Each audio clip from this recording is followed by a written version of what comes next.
சாய்நாதனே போற்றி. வாழ்க வையகம், வாழ்க வளமுடன். அனைத்து உறவுகளுக்கும் இனிய வணக்கம். நிகழும் ஸ்ரீ மங்களகரமான சோபகிருது ஆண்டு மார்ச் மாதம் 14ஆம் தேதி வியாழக்கிழமை அன்று சதுர்த்தி திதியில் பரணி நட்சத்திரத்தில் வைத்ருதி நாம யோகத்தில் சித்தயோகம் கூடிய நன்னாளில் இந்த மகத்தான பங்குனி மாதம் பிறக்கிறது. பிறக்கும் இந்த பங்குனி மாதத்தின் கிரக நிலைகளை பார்க்கும்போது மேசத்தில் குரு பகவானுடன் இணைகிறார் சந்திர பகவான். கன்னி ராசியில் கேது பகவானும் மகர ராசியில் செவ்வாய் பகவானும் உள்ளனர். சூரிய பகவான், புதன் பகவான், ராகு பகவான் மீன ராசியில் சஞ்சாரம் செய்கின்றனர். கும்பராசியில் சனி பகவானுடன் சுக்கிரன் உள்ளார். இம்மாத கிரக பெயர்ச்சி என எடுத்துக்கொண்டால் செவ்வாய் பகவான் மகரத்தில் இருந்து கும்பராசிக்கு பெயர்ச்சி அடைகிறார். சுக்கிர பகவான் கும்பத்தில் இருந்து மீனராசிக்கு பெயர்ச்சி அடைகிறார். சந்திர பகவானை பொறுத்தவரை மேசத்தில் ஆரம்பித்து 2.25 நாட்கள் வீதம் 12 ராசிகளை கடந்து ரிஷபத்தில் அமர்ந்து பலன்களை தரப்போகிறார். இம்மாத சிறப்பாக குரு பகவான் நீச நிலையில் இருந்து வக்ர நிலைக்கு மாறுகிறார். இதன் காரணமாக உச்ச பலன்களை அள்ளித் தரப்போகிறார் குரு பகவான். இந்த கிரக அமைப்பினால் உங்கள் வாழ்வில் ஏற்படக்கூடிய சுப மற்றும் அசுப பலன்கள் என்ன என்பதனையும், அசுப பலன் ஏற்படுமாயின் ராசிக்காரர்கள் செய்ய வேண்டிய பரிகாரம் என்ன, வழிபட வேண்டிய தெய்வம், வழிபடும் முறை என்ன என்பதனை பற்றி விரிவாக காண்போம்.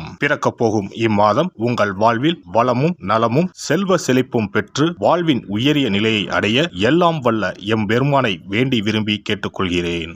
மீனராசி அன்பர்களே, இந்த மாதம் தொட்ட காரியம் வெற்றியில் முடிந்தாலும் கடுமையான முயற்சிகள் தேவைப்படும். பணவரத்து கூடும்.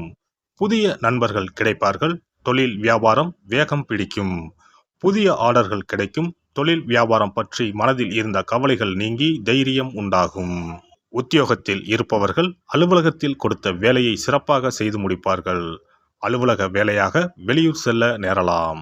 குடும்பத்தில் இருப்பவர்களுடன் வாக்குவாதத்தில் ஈடுபடாமல் அனுசரித்து செல்வது நல்லது. கணவன் மனைவிக்கு இடையே தேவையற்ற மன வருத்தம் உண்டாகலாம். கவனம் தேவை. மருத்துவம் தொடர்பான செலவும் ஏற்படலாம்.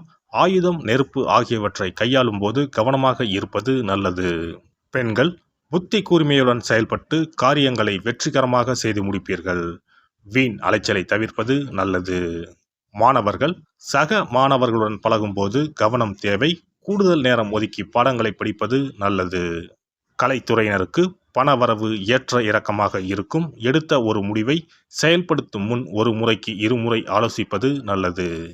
எந்த ஒரு காரியத்திலும் அவசர முடிவு எடுக்க தூண்டும். அரசியலில் இருப்பவர்களுக்கு எதிர்பார்த்த பதவி உயர்வு கிடைக்கும். கூடுதலாக உழைக்க வேண்டியிருக்கும். மேலிடத்தில் இருந்து வந்த கருத்து வேற்றுமை நீங்கி ஒற்றுமை உண்டாகும். எடுத்திருக்கும் அரசாங்க வேலைகள் மூலம் நன்மைகள் உண்டாகும். நட்சத்திர பலன்கள். பூரட்டாதி 4ஆம் பாதம். இம்மாதம் எதிர்பார்த்த லாபம் வரும். தொழில் போட்டிகள் நீங்கும். உத்தியோகத்தில் இருப்பவர்கள் வாக்கு வன்மையால் காரிய வெற்றி பெறுவார்கள். குடும்பத்தில் வீண் விவாதங்களை தவிர்ப்பது நல்லது. கணவன் மனைவிக்கு இடையே திடீர் கருத்து வேற்றுமை ஏற்படலாம். உத்திரட்டாதி. இந்த மாதம் நீண்ட நாட்களாக இருந்து வந்த பிரச்சனைகள் தீரும். பணவரத்து அதிகரிக்கும். கொடுத்த வாக்கை காப்பாற்ற முயல்வீர்கள். உத்தியோகத்தில் இருந்து வந்த மறைமுக எதிர்ப்புகள் விலகும். தொழில் விரிவாக்கம் பற்றிய சிந்தனைகள் அதிகரிக்கும். ரேவதி நட்சத்திரம். இந்த மாதம் நீண்ட நாட்களாக முடிக்க முடியாமல் இருந்த ஒரு காரியத்தை செய்து முடிப்பீர்கள். அரசாங்கம் மூலம் நடக்க வேண்டிய வேலைகள் திருப்திகரமாக நடந்து முடியும். சுபகாரிய நிகழ்ச்சிகள் நடைபெறும். திருமண காரியங்கள் கைகூடும். கணவன் மனைவிக்கு இடையே மகிழ்ச்சி நிலவும். தட்சிணாமூர்த்தியை வியாழக்கிழமையில் நெய் தீபம் ஏற்றி வழிபடுவது வெற்றிக்கு உதவும். கடன் பிரச்சனை குறையும். கல்வியில் வெற்றி கிடைக்கும்.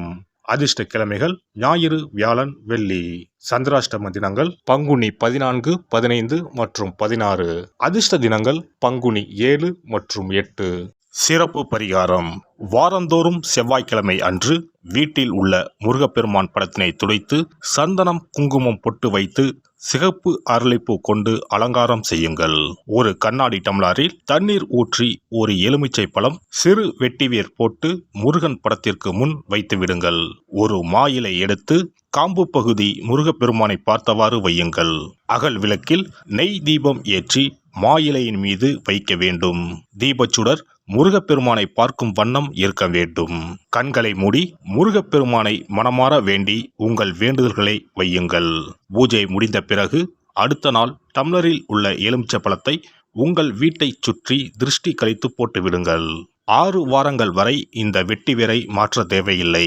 இவ்வாறு செய்து வழிபட்டு வர குடும்பத்தில் உள்ள எப்படிப்பட்ட கஷ்டமாக இருந்தாலும் அந்த கஷ்டத்திற்கு தீர்வு கிடைக்கும். நம்பிக்கை இல்லாமல் எந்த ஒரு வழிபாடும் செய்யக்கூடாது. நம்பிக்கையோடு செய்யும் பட்சத்தில் கைமேல் பலன் கிடைக்கும். இனி பங்குனி மாத சிறப்புகளும் வழிபாட்டின் பலன்களும் என்ன என்பதனை பற்றி காண்போம். பங்குனி மாதம் என்பது வழிபாட்டுக்கு உரிய மாதம். பங்குனி மாதம் வணங்குவதற்கும் பூஜைக்கும் உரிய மாதமாகும். ஒவ்வொரு மாதத்திலும் ஒவ்வொரு நட்சத்திரத்திற்கு முக்கியத்துவம் கொடுத்து விழாக்கள் நடத்துவது வழக்கம். ஆனால் பங்குனி உத்திர நட்சத்திரத்திற்கு மற்ற நட்சத்திரங்களை விட அதிக மகத்துவம் உண்டு. தெய்வ திருமணங்கள் அதிகம் நடைபெற்ற மாதம் பங்குனி மாதம். மாதங்களில் 12வது மாதம் பங்குனி, நட்சத்திரங்களில் 12வது நட்சத்திரம் உத்திரம். 12வது மாதமான பங்குனியும் 12வது நட்சத்திரமான உத்திரமும் இணையும் புனித நாள் பங்குனி உத்திரம் என்று கொண்டாடப்படுகிறது.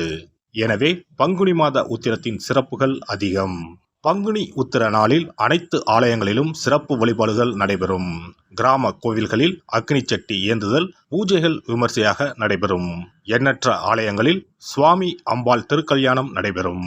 சிலருக்கு கைகூடாமல் திருமணம் தள்ளி போனால் பங்குனி உத்திர நாளில் விரதம் இருந்து இறைவனை வழிபட்டால் வெகு சீக்கிரம் திருமணம் கைகூடும் என்பது ஐதீகம். அதோடு காதலிப்போர் மனதுக்கு பிடித்தவரை கரம் பிடிக்கவும் பங்குனி உத்திர விரதம் இருப்பது மிகுந்த பலனை கொடுக்கும். பங்குனி உத்திரம் கல்யாண விரதம் என்றும் அழைக்கப்படுகிறது. 8 வகையான மகா விரதங்களில் கல்யாண விரதமும் ஒன்று. ஆகவே இந்த நாளில் திருமணம் ஆகாத இளையோர் விரதம் இருந்து தமக்கு நல்ல வரன்கள் கிடைக்க வேண்டும் என்று சிவபெருமானையும் பார்வதி தேவியாரையும் வேண்டுவது நல்ல பலன்களை பெற்றுத்தரும். இத்தினத்தில் மேற்கொள்ளும் விரதம் மிகவும் விசேஷமானது. நீண்ட நாள் ஒற்றுமையுடன் வாழ விரும்பும் தம்பதியர் விரதம் இருந்து சிவனுக்கும் சிவ பார்வதிக்கும் அபிஷேகம் செய்வார்கள். இந்த விரதத்தை முருகனை வேண்டியும் செய்யலாம். அதோடு அன்னதானம், வஸ்திரதானம் செய்வதும் சிறப்பானது. ஜாதக தோஷத்தால் திருமணம் தடைப்பட்டவர்கள் வழிபாடு மேற்கொள்ளவும் சிறந்த நாள் இதுவாகும். செவ்வாய் தோஷம் காரணமாக திருமண தடைகளை சந்திப்பவர்களுக்கு பங்குனி உத்திரத்தன்று முருகனை மனமுருகி வணங்கினால் திருமண தடைகள் நீங்கி திருமணம் சுபமாக முடியும். குழந்தை பேரில்லாமல் தவிப்பவர்கள் பங்குனி மாத விரதம் இருந்து அம்மன் கோவில்களுக்கு சென்று வழிபட அந்த அம்மனின் அனுக்கிரகத்தால் நிச்சயம் புத்திர பாக்கியம் கிடைக்கும். தொழில் மற்றும் வியாபாரங்களில் ஈடுபடுபவர்கள் தமிழ் வருடத்தின் கடைசி மாதமான பங்குனி மாத தினத்தில் திருஷ்டி பூசணிக்காய் வாங்கி உங்கள் வியாபார இடங்களை திருஷ்டி கழித்து அதற்குரிய நேரத்தில் உடைக்க வேண்டும். இப்படி செய்வதால் உங்களுக்கு இந்த ஆண்டு ஏற்பட்ட தோஷங்கள் அனைத்தும் நீங்கும். பங்குனி உத்திர நன்னாளில் நம்மால் முடிந்த அன்னதானங்களை செய்வது மிகுந்த புண்ணியம் தரும். எலுமிச்சை சாதம் அல்லது தயிர் சாதம் அல்லது சர்க்கரை பொங்கல் என அன்னதானம் செய்யலாம். அதேபோல் நம்மால் முடிந்த அளவுக்கு மஞ்சள், சரடு, குங்குமம், கண்ணாடி என மங்கள பொருட்களை பெண்களுக்கு வழங்குவது விசேஷ பலன்களை கொடுக்கும். முருகப்பெருமான் நமக்கு இதுவரை இருந்த காரிய தடைகள் அனைத்தையும் களைந்து நமக்கு நல்வழி காட்டி அருளுவார். பங்குனி மாதத்தில் அனைத்து நாட்களிலும் கோவிலுக்கு சென்று வருவது மிக்க பலனை தரும். மேலும் செல்வ செழிப்புடன் வாழ்வதற்கு உதவும். எல்லாம் வல்ல இறையருளால் நீங்களும் உங்கள் அன்பு குடும்பமும் உடல் நலம், நீலாயுள், நிறை செல்வம், உயர் புகழ், மெய்ஞானம் ஓங்கி வாழ்க வளமுடன். இந்த வீடியோ பதிவு உங்களுக்கு பிடித்திருந்தால் லைக் பண்ணுங்க, கமெண்ட் பண்ணுங்க, ஷேர் பண்ணுங்க, மறக்காம சப்ஸ்கிரைப் பண்ணுங்க, பக்கத்துல இருக்கிற பெல் பட்டனை கிளிக் பண்ணுங்க. நன்றி, வணக்கம். ஓம் நமச்சிவாய. சிவாய நம.